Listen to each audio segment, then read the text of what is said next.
Come on. Y'all knew it was coming. America awoke today to another nightmare. Inaction has made this horror completely predictable. Inaction by this Congress makes us complicit. Now is the time for action to honor these victims with action, real action. There may be some question about what the motives were for the killer in Boulder, but there's no mystery about what needs to be done. This time feels different. Dawn of a new era with a president completely committed to gun violence prevention. He shares this passion. So do majorities now in the House and the Senate. And we have a majority leader in the United States Senate who has promised a vote on constitutional common sense gun violence prevention measures. We need to end this epidemic with a comprehensive nationwide approach, expanded background check, extreme risk laws to prevent suicides, mass shootings, and hate crimes. These kinds of measures are within our reach. Does anybody else find it odd that there was another mass event that just so happened to happen the day before the Senate had a hearing on how to reduce gun violence? I mean, what are the odds? Two mass events happening a week apart, and both of them just so happened to happen a couple of weeks after H.R. 8 and H.R. 127. Whatever Dianne Feinstein threw in the mix was submitted to the Senate. I'm telling y'all, this got Treadstone written all over it. Every time something like this happens, the political theater starts immediately with talks of gun control. You'll hear him saying stuff like, these shootings wouldn't have happened if we had universal background checks and so-called assault weapons bans. Assault weapons? I could crack you over the head with a fucking broomstick. And now that broomstick has just become the weapon of choice that I picked to bust your head. Y'all notice they never talk about universal gun control and weapons bans when it comes to cities like Baltimore or Chicago? Y'all know why, right? See, places like Baltimore and Chicago already have localized versions of the laws they're advocating for.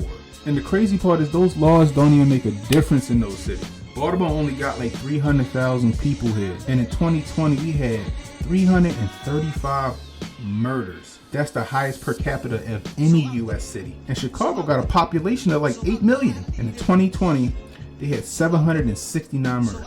Now, of all the strict gun legislation that these two cities have, why is the murder rate so high? Well, like I said before, it's because criminals don't care about gun laws. They ain't about to go to their local gun store and fill out a 7743 NICS form to see if they could get a gun. They're gonna get that by other means. But see, the other thing is when criminals get caught, these cities ain't enforcing the laws that's already on the books. I know for a fact here in Baltimore, if you get caught with a legal or a stolen gun, you're supposed to get 5 off the top. But they rarely enforce that, if at all. They give these people chance after chance after chance until one day they finally go out and murk somebody. Then they want to throw the book at them when they should have been locked up like 10 charges ago. But see, these politicians know this. They ain't dumb, but they expect you to be ignorant and afraid.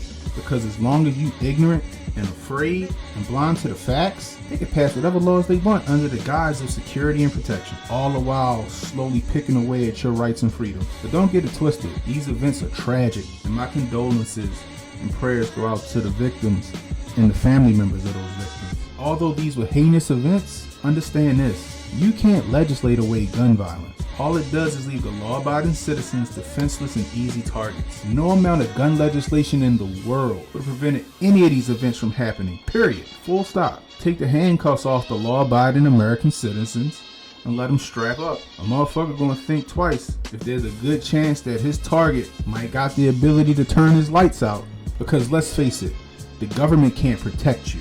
The only person that can and should be responsible for your safety is you. The only way to stop a bad guy with a gun is a good guy with a gun. Y'all remember the Sutherland Springs shooting down in Texas? Early one Sunday morning, dude walked into a church, shot up the church, and was headed to another one when the guy by the name of Stephen Williford engaged him with one of those. In the middle of the gunfight, he saw an opening and put 2 shots between his vests, forcing the shooter to take off in his car. Williford then jumped into a bystander's car and proceeds to chase him down. The shooter eventually drifted off to the side of the road and he died of his injuries in a ditch. But if it wasn't for a good guy with a gun engaging a bad guy with a gun, who knows how many more people he would have killed. Because clearly the police ain't get there in time.